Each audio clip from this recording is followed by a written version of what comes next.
ሰላም ጤና ይስጥልኝ እንደምን አላችሁ ዛሬም እንደተለመደው በአንድ ጠቃሚና አስተማሪ ሐሳብ ተገናኘን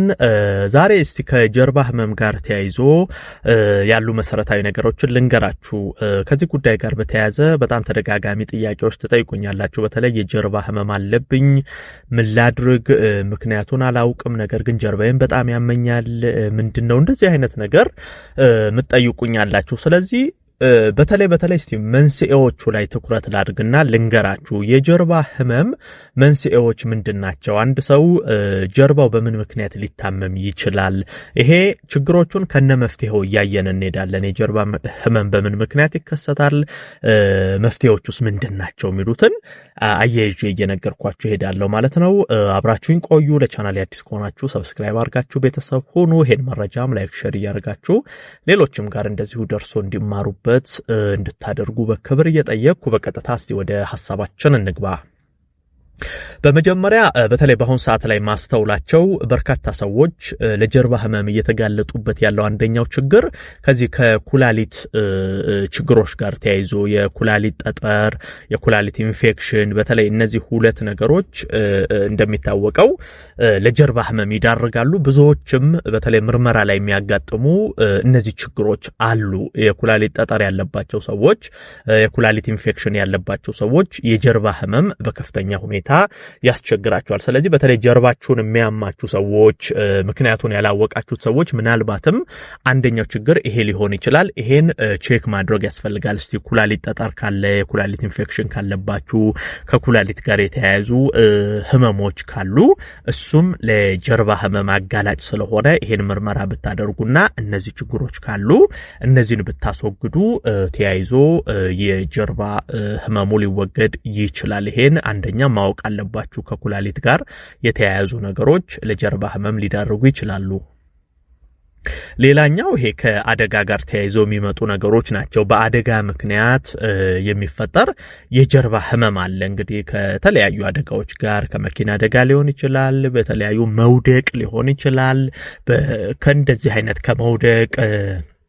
ከመኪና አደጋዎች ከተለያየ ግጭት ከእንዲህ አይነት ነገር ጋር ተያይዞ ሰውነታችሁ አጥንቶቻችሁ ላይ ጀርባችሁ ላይ እንዲህ የደረሰ አደጋ ካለ ይሄ ለጀርባ ለከፍተኛ የጀርባ ህመም ስለሚዳርግ እንደዚህ አይነት ነገር ካለ ስር መሰረቱን በደንብ አርጎ አይቶ እነዚህን ችግሮች መታከም ይሄን ችግር መለየቱ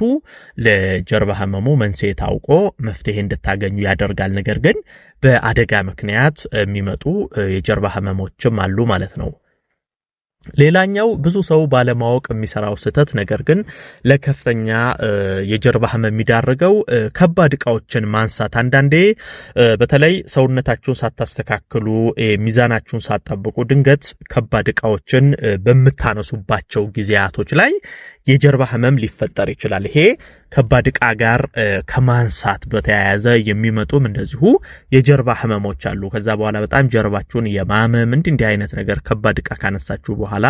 የተፈጠረ ነገር ካለ እሱም እንደዚሁ በህክምና ታይቶ መፍትሄ ማግኘት አለበት ነገር ግን ከባድ ዕቃ ማንሳት በራሱ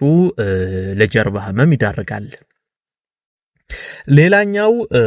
ለጀርባ ህመም የሚያጋልጠው የዚህ የአከርካሪ አጥንቶች ኢንፌክሽን ካለ ነው ይሄም ብዙ ሰዎች ላይ የሚገኘው ከጀርባ ህመም ጋር ተያይዞ ያለ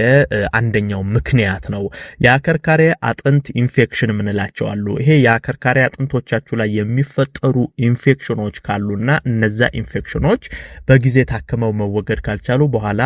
ይሄ እንደዚህ አይነት ነገሮች በጣም መጥፎ ናቸው ይሄ በጊዜ መቀረፍ ያለበት ችግር ነው ነገር ግን የአከርካሪ አጥንቶች ኢንፌክሽን በራሱ የጀርባ ህመምን ሊያመጣባችሁ ይችላል የአጥንት መሳሳትም እንደዚሁ ከዚህ ጋር ተያይዞ መታየት አለበት የአጥንት መሳሳት ችግሮች ካሉ ይሄም የጀርባ ህመም ያመጣል የአጥንት መሳሳት ከዚህ ቀደም ራሱን ችሎ ቪዲዮ ሰርቼላችኋለሁ የአጥንት መሳሳት በምን ምክንያት ይከሰታል አይነቶቹን መፍትሄዎቹን እንዲህ አይነት ነገሮች ራሱን ችሎ ቪዲዮ ሰርቻለሁ ያን ብትመለከቱ መልካም ነው ነገር ግን የአጥንት መሳሳት በራሱ በተለይ እድሜያቸው ከፍ ያሉ ሰዎች ላይ በከፍተኛ ሁኔታ የሚስተዋል ችግር ነው ከአጥንት መሳሳት ጋር ተያይዞ የሚመጣ የጀርባ ህመሞች አሉ ሌላኛው የዲስክ መንሸራተት ነው። ይሄም ብዙ ሰው ላይ እንደዚህ አይነት ችግር ይገኛል። የዲስክ መንሸራተት ወይንም ዲስካችሁ ያለ ቦታው መሆን ማለት ነው። ከነበረበት ቦታ እየሸሸ እየወጣ በሚሄድበት ጊዜ ይሄ የዲስክ መንሸራተት ሲያጋጥም ጀርባችሁ ላይ በጣም ከፍተኛ ህመም ሊያመጣ ይችላል። ይሄም በራሱ በህክምና ታይቶ እንግዲህ የሚስተካከሉ ችግሮች ናቸው። ይሄውን የዲስክ መንሸራተቶች፣ የአከርካሪ አጥንት ኢንፌክሽኖች፣ የአጥንት መሳሳቶች እንዲህ አይነት ነገሮች በህክምና በቀላሉ ይታያሉ ማለት ነው። በኤክስሬ በተለያዩ ህክምናዎች ይታያሉ። ታይተው የራሳቸው የሆነ እንደ ህመሙ አይነት መፍትሄ ይሰጣቸዋል ማለት ነው። ሌላው ክብደት መጨመር ነው። ከእንደዚህ አይነት ነገር ጋርም ተያይዞ የሚመጡ የጀርባ ህመሞች አሉ። ይሄ ሰውነታችሁን አከርካሪዎቻችሁ አጥንቶቻችሁ መሸከም ሲያቀታቸው ይሄ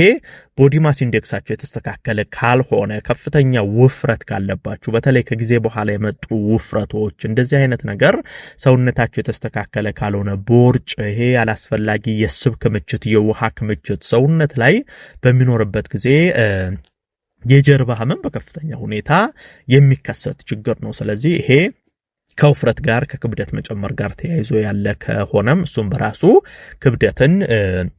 በማስተካከል ቦዲ ማስ ኢንዴክሳችሁን ጤናማ በማድረግ ይሄን ችግር መቅረፍ ትችላላችሁ። ነገር ግን ከክብደት መጨመር ጋር ተያይዞ የጀርባ ህመም ሊከሰት ይችላል። ሌላኛው የተስተካከለ አቀማመጥ አተኛኘት ከሌለ ይሄ እንግዲህ ስትቀመጡ በተለይ ቢሮዎች ላይ የምትሰሩ ረጅም ሰዓት ቁጭ ብላችሁ ስራ የምትሰሩ ቁጭ ብላችሁ የምትውሉ ማታ ላይ ስተኙ አተኛኘታችሁ የተስተካከለ ካልሆነ ከአቀማመጥ ከአተኛኘት ጋር ተያይዞ ልክ ካለመሆን ጋር ተያይዘው የሚመጡ የጀርባ ህመሞች አሉ። በመደጋገም የሚመጡ በተደጋጋሚ ስትቀመጡ የምትሰሯቸው ስህተቶች፣ በተደጋጋሚ ስትተኙ የምትሰሯቸው ስህተቶች እንዲህ አይነት ነገሮች የጀርባ ችግሮችን ሊያመጣባችሁ ይችላል። ሌላኛው በተደጋጋሚ ከፍ ያሉ ጫማዎችን ማድረግም እንደዚሁ ለጀርባ ህመም ይዳረጋል። ይሄ በተለይ ሴቶች ላይ ነው ብዙ ጊዜ የሚስተዋለው። ከፍ ያሉ ሂል ጫማዎች በተደጋጋሚ የሚያደርጉ በተለይ እንደዚህ አይነት ጫማዎችን አድርጎ ረጅም ሰዓት መቆም፣ ይሄ ስራችሁ የሚያቆም ከሆነ ረጅም ሰዓት አንድ ቦታ ላይ ቆማችሁ በዛ ላይ ሂል ጫማዎች ሶላቸው ከፍ ያሉ ጫማዎችን የምታደርጉ ከሆነ እነዚህም ለጀርባ ህመም መንስኤ ሊሆኑ ይችላል። ሌላው ረጅም ሰዓት መቆም መቀመጥ ራሱን ችሎ ለምሳሌ አስተካከል አቀማመጥ ቢስተካከልም ጫማችሁ ከፍ ያለ ባይሆን ራሱ ረጅም ሰዓት ስራችሁ የሚያቆም ከሆነ የሚያስቀምጥ ከሆነ ቁጭ ብሎ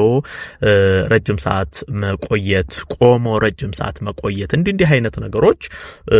የጀርባ አጥንታችሁ ላይ ችግር ሊፈጥር ይችላል። ሌላኛው ደግሞ ወደ አከርካሪ አጥንት የተሰራጨ ካንሰር ካለ ይሄ በተለይ ከአጥንት ካንሰሮች ጋር ተያይዞ ያሉ ችግሮች ይሄ